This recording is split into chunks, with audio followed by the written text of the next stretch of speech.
Okay, we're about 20 minutes away from the start of trading in Toronto. Just a quick reminder, they are not having regular trading in the United States today.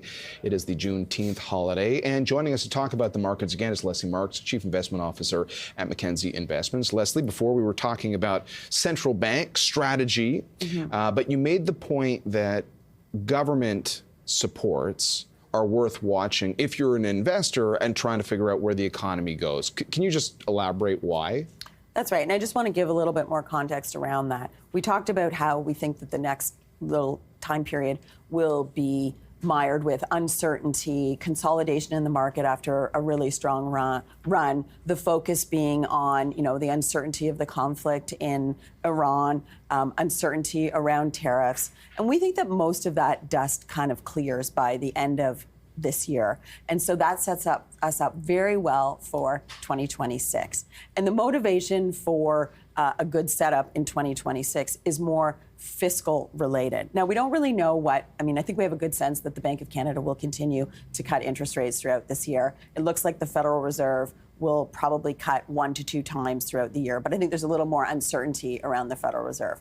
But another area that we're quite focused on in our portfolios is assessing the impact of the pro-growth policies of both the Carney Liberal government and the Trump administration. So let's talk about Canada first. Sure. In the case of Canada, what we've seen is the bill put forward to break down interprovincial barriers and really, in the simplest terms, to decrease the red tape to get projects built in this country. Something that nobody has been able really to do over the last 10 years. And so I think a lot of companies are very excited about the prospects of building and investing in the country if they have good visibility that if they invest that there's going to be a significant or a material rate of return for them. So I think that we will start to see more investment both by Canadian companies but also by foreigners in this country. So we think that's going to be really good.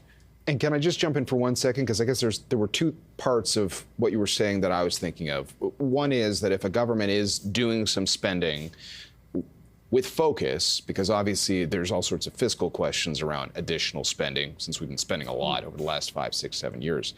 But if it is targeted at growing the economy, that can be an offsetting factor to some of the concerns we have, number one. But number two, you seem to be getting at, like in a year of uncertainty, getting a sense on whether companies feel certain enough to spend their own money on projects based on what government leaders are saying.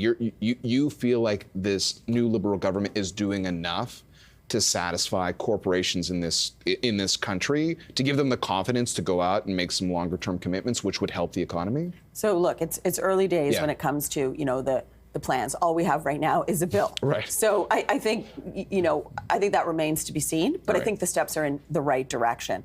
I really like where you were going on your first point, though, which is just about, we're spending more, we're increasing the deficit, we're increasing the debt. Is that a good thing? Well, of course, that's not a good thing for a country unless it's done responsibly. It depends how you spend that money. If you're spending that money on handouts that doesn't have a multiplier effect for the economy, no, that's not a good thing. That's not fiscally responsible. But if you're spending that money in order to generate a multiplier effect where you're investing in the country so that we can have a sustainable economy, and when I say sustainable, I mean sustainable for growth. We talk about our Prime Minister's plans to make us the top growth country in the G7, to be an energy superpower. I mean, those are very bold statements. I think if we can come somewhere close to achieving those goals, I think all Canadians are really going to benefit in a material way. Okay, and then let's do the comparison with the United States, where there's just so much going on that, all the talk around the big, beautiful bill, which you're looking at closely,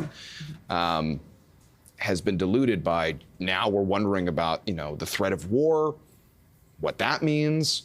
But additionally, just the tariff strategy, to the point I was making earlier, creating that uncertainty for corporations as to whether or not they do want to spend or not, and whether that was actually already starting to weigh on economic growth in the U.S. Just the uncertainty of that. I mean, it's really caused companies to basically sit on the sidelines. I mean, they're concerned about investing in the United States because they don't know if the rules are going to change. The goalposts keep moving. Foreigners also feel the same way. The tariffs are changing all of the time. companies they're not hiring, they're not firing. There's too much uncertainty to make the big decisions. So I think it's really important in reference to the One Big Beautiful Act, which we call right now the One Big Beautiful Mess, because it is messy.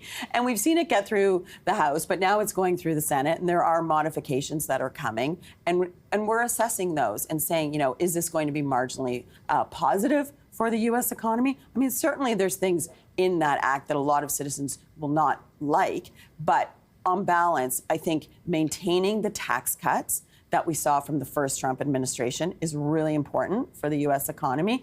And then the incentives on capital investment and tax deductibility for capital investment is really also important for the U.S. economy. So I would say on balance, the One Big Beautiful Act, the One Big Beautiful Bill Act, I should say, will be pro-growth for the U.S. and help to offset some of this overhang related to the tariffs, which will have negative impact on profitability for companies. So we're almost out of time, but I just want to try to wrap this all up in investment strategy, which you talked about earlier. It's, a few things could go a few different ways, but it sounds like we're entering an environment where there's a case to be made for like a range of investments in one's portfolio.